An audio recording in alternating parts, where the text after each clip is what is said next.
Awesome. Now, I want to talk about you dropping the song on the actual day that you dropped it on. Was that planned before, or it just happened? Okay, I'm just gonna drop it today because I've got. Anyone who follows me on social media knows that I was announcing that I was going to drop a song on the 30th, like 3 weeks before I dropped the song. So everybody knew I was dropping a song then. Oh, but did you? And Did you have a conversation with Slap? Because now you guys are very cool. Did you have a conversation like let's drop the songs on the same day? Because I think marketing wise, it did work for you, for both of you, in terms of the numbers that you guys managed to get on the same day. okay, so whether you like it or not, we have worked past our issues and whatever, and we're cool. Yeah. But people will always have this. We always compare us, like, okay, so this song, this one, look at what is, you know what I mean? That competition will forever be there, at least to our fans, and that's okay, you know what I mean? Healthy competition is good. Yeah. Makes, entertainment entertaining, you know what I mean? It's like Kubambiwa support about Chelsea, Kubambiwa support about Liverpool, you know, there's nothing wrong with that. Yeah. You know what I mean? As long as there's the competition is healthy. In fact, the competition brings out the best in both of you.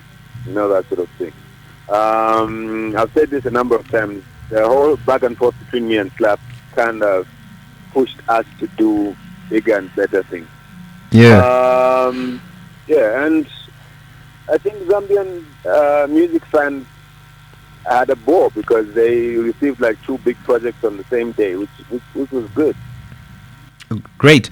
Now, I want to find out more on. You've dropped quite a number of singles from "I Declare," "Mrs. Me," Ndiwaku Chechi, and a couple of other singles this particular year. Yeah. And over the years, I think you've dropped more singles than you've dropped albums, if I'm not mistaken. Yeah. So, my question is, do you feel Zambian music, or rather the Zambian industry, is more receptive to singles than it is to an album? They just don't appreciate as many songs on an album. They just go for that one song. I think kulabafeire akweba ati umuntu ngomphela take your pick.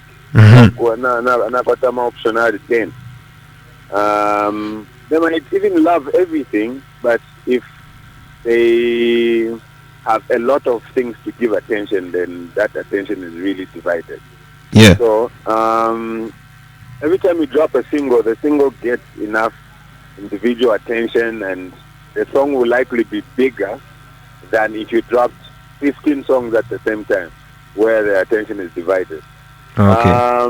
And that's basically why I've dropped more singles in the past and just like a few albums. I only have 4 albums to my name. Oh, okay. Actually, I only know 3, if I'm not mistaken. Excuse me? I only know 3. My first album was called Ndimpondo. My second album was called Legendary. My third album was called Zero to Hero. And the last album was called Get to President. Awesome. Now I want to talk about. Before we get back to Eli Riser, which is the most happening song at the moment. I just want to talk about your label, how you're managing it, and as well as the signing behind the label. Because what I've seen is there's a lot of artists that have come. You've got an eye for talent. You've worked with a lot of artists without pay. Some of them have even testified, and as well you've just signed quite a number of artists to the label. Would it be right to say that sometimes some artists under the label find it hard to break through, or it's just hard to manage as many people on the label? People make the mistake of thinking like I am a promoter or I'm supposed to be marketing people or managing. I am the founder and CEO of the establishment of Alpha Entertainment. But that the whole label is managed by guys who's the studio manager and operations manager. And there are so many other people in the background who do all that stuff. So I basically get the same attention from the label as J-Max or as Ozim or Sheppy or any of the artists who are signed under the label. at the end of the day, no matter how big the machine behind you is, it's individual, that individual push that makes the difference. Obviously, even just projects that Sheffy has put out or J-Max has put out, you don't see me holding their hand. Yeah. You know what I mean? It's just everybody has like a vision and what they want to do, and the label basically just supports the vision. So in most cases, the people who are doing like amazing things are doing it themselves with the support of the label. Everybody's busy running around, you know what I mean? Everybody's busy trying to stay afloat. So it's hard, and sometimes like I get a lot of messages from people saying, but this guy is talented, why are you not pushing them? Yeah. And I'm like, I think that question should be directed to the label. And secondly, the music business is like, your talent is half what you need. You know what I mean? There's a whole other half of what you need to make it happen.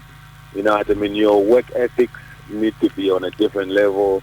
You need to be like a very social person who knows how to carry yourself with people. You need to be a likable person. You need to create relationships with people in the industry, on radio, on TV.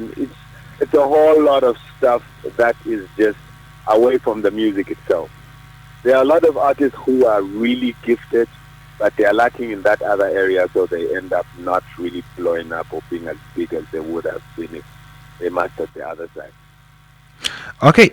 What do you think? What do you feel is you've mentioned the label itself being a part of the machine that's behind the artist, but I also want to ask the difference with these new cuts that are coming on, and what's the one thing? There's a lot of independent artists, and you started out as an independent artist before anything. So what's the one thing that you can say to an independent artist that's gonna make them last or have them have that impact that you had? I think like my first studio recording was in 2002. Mm-hmm. You know, 2002. So my breakthrough song, what I consider my breakthrough song, is a song called Maminiuze, Phoenix. That was the song that I felt like, hey, this song, everywhere in the country, people know this song. And that was like 10 years later, like after my first studio recording, 10 years later, that's when we recorded Maminiuze. Of course, throughout that 10 years, we had some songs like Ndimopondo, Monafefo and Chinja, Feeling. We had at the How 2010, we had like a bunch of Tuma songs. Yeah. But all those songs were leading up to that very moment when I had like a song that I felt like this is the biggest song. So it has never been overnight success. It took a long time, and that time is what is known as the process. You know what I mean? They say, you hear a lot of artists saying, trust the process. Yeah. Because the process teaches you what you need to know and prepares you for that moment when you are like a huge artist, and now you have to make money off your music. If it's overnight success, you won't even know how to make money off that one hit song that you have. But if you've been through all that process, you know how to treat your fans, you know how to carry yourself in public, you know how to perform, you know how to make money off, you know the business side of the music, not just how to make the music, but how to make money off the music. All right, great. You've mentioned how to make money off the music, and as well as just the business side of music. Now, as an industry, the Zambian music industry, do you feel like we're headed the right direction, just in terms of how we distribute the music? Because I've seen most of the singles that come out, we put them on free platforms, and sometimes the album is already leaked before the time and whatnot. So, in terms of direction, going to iTunes and all these other platforms that have been introduced in Zambia, do you feel we're headed the right direction and we're going to manage this new path that we're taking on? It's not just happening in Zambia; it's happening all over the world. Streaming sites are becoming more and more popular. It's hideous to go and search for a song somewhere and download it, and then, you know what I mean? Yeah. Now, music is on one platform. On that platform, you just search, listen, search, next. It's like the way YouTube has become like your plug for videos. Yeah. Even if YouTube had like a download button, I'm sure that whole process of downloading the song, then you just go on YouTube and watch the video, and that's it. Next, you know, that sort of thing. And that's where Zambia is headed to. But it's going to take a bit more time, because even up to now, people don't have Spotify accounts or iTunes accounts or Apple Music accounts. I think the most popular one is Deezer right now. Yeah. And that's because Deezer is you can open an account in Zambia, and it's easier. But we are heading there, and slowly things are opening up. And yeah, I'm excited for what's happening now. Sirapine kwa dia kama record yakare. Yapo dia record. Kwa ita tape yapo tape. Ama CD hapa na yapo. Yeah. Ile ma flash na memory card. But if you want to put out an album right now, it cannot be on a flash or a memory card, because people are not buying CDs the way you should buy CDs anymore. Yeah. You know what I mean? But yeah, the future is online streaming, and I hope our people, our audiences, can catch up to that, so that we are up to speed with the rest of the world. But it's happening. I've seen it. Over the last 5 months, my Instagram account has grown by 50,000 people, 50,000 followers, which is amazing. You know, social media has always been slow here, but at least the numbers are catching up. Good thing that I can say about this whole corona pandemic is that people are more engaged on social media. You know. Yeah. So there's a positive side to the coronavirus. Yeah. All right, I'm still chatting to Macky too, and very soon I'll be allowing you to call in and just say hi to him on 0950-947997 or 0977-624270. The numbers are 0977-624270 or 0950-947997. Now, I want to talk about the artists that you've signed onto the label, and just the artists that you've decided to work with. How do you pick your collaborations? Is it all about the money, or is it sometimes it's just about how good this particular artist and you just want to work with them yourself?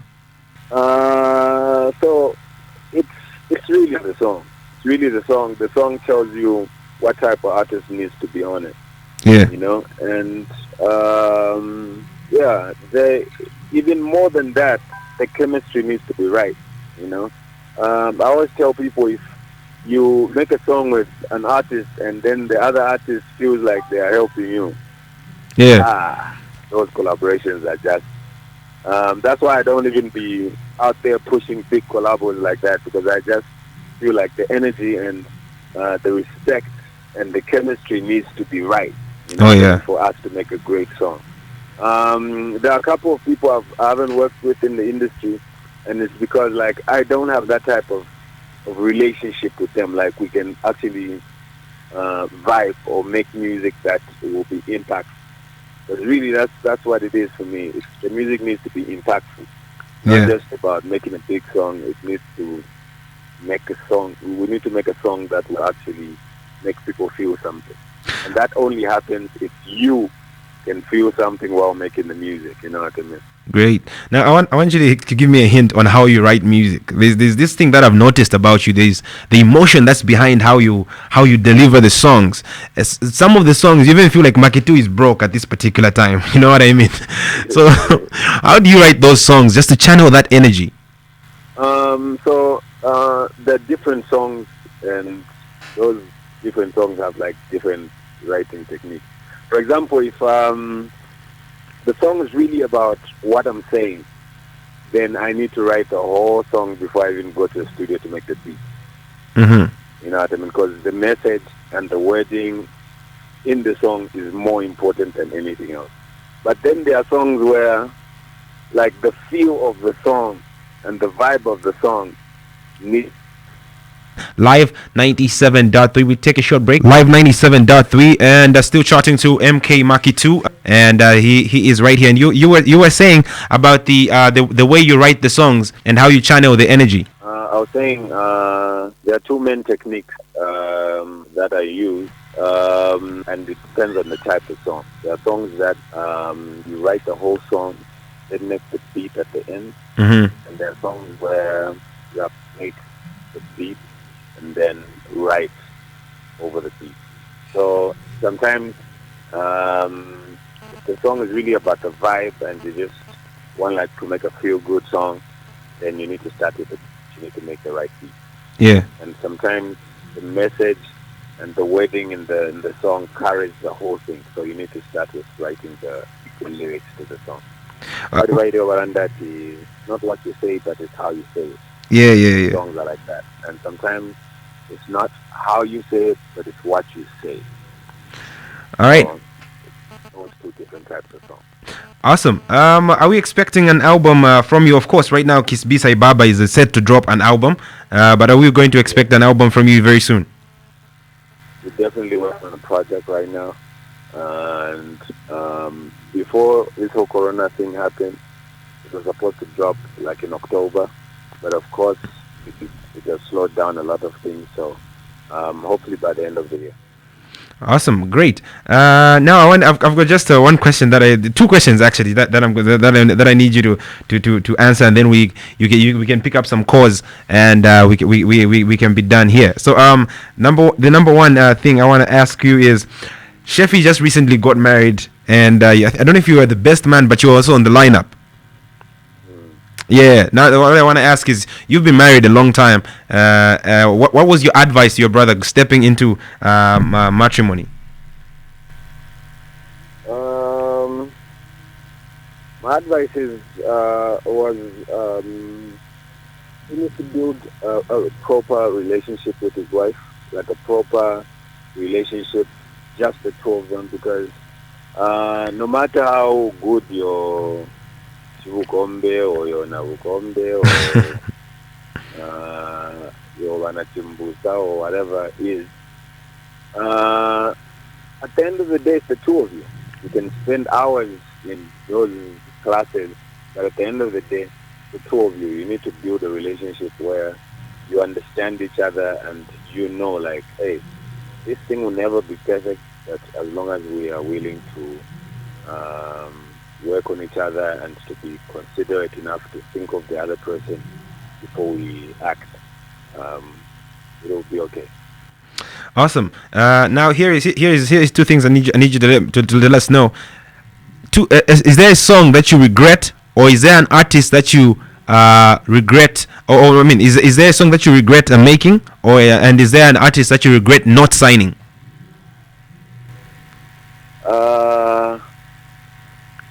I really hate the idea of like seeing an artist blow up and be like, you know what, I should have signed that artist.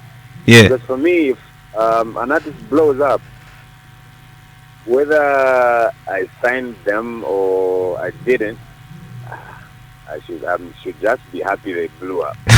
You know what I mean? And I've had like a lot of artists like come through and ask me if they could be part of the label, and I'm just like, gee, right now we have over 10 artists and like we're overwhelmed. If we sign you, you just come and sit here and we won't give you the attention that you deserve.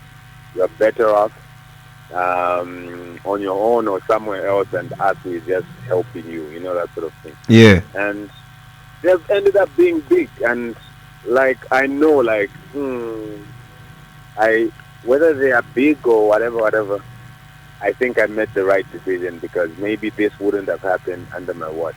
Every time I tell an artist like, hey, I don't think you are the right fit for what we're doing around here, it's really coming from a good place. It's really me knowing like, this artist is good, but I don't think it's us who need to help this artist. Yeah. You know what I mean? Imagine if I signed Mumbayachi. What would I do for Mumbayachi? You know what I mean? So I don't have any regret turning to like artists that I signed and artists that I didn't sign. All right, and then with songs, is there a song that you feel like, okay, this you just missing a pange, Jaevich? In 2017, we put out a song called Treason. Uh huh. Do you remember a song called Treason? Yeah. Yeah, it was just it had so many controversial quotes, and it just wasn't worth the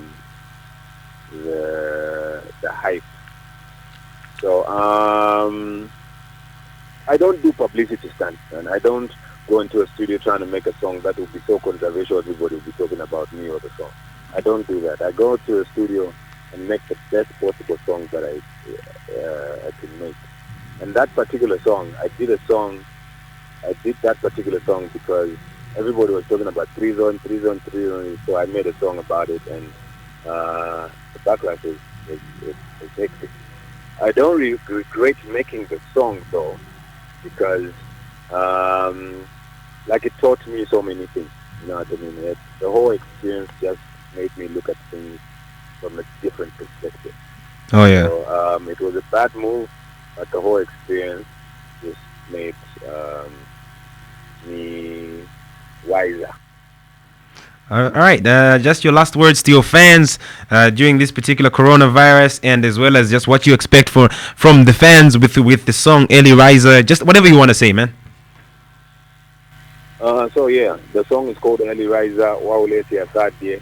It's produced by Mac 44, mixed and mastered by Ben Blazer for Kalandana Music Promotion. It features Pompi, and it's a song that just talks about how we need to be practical. It's important to pray for things that we want to see. It's important to declare.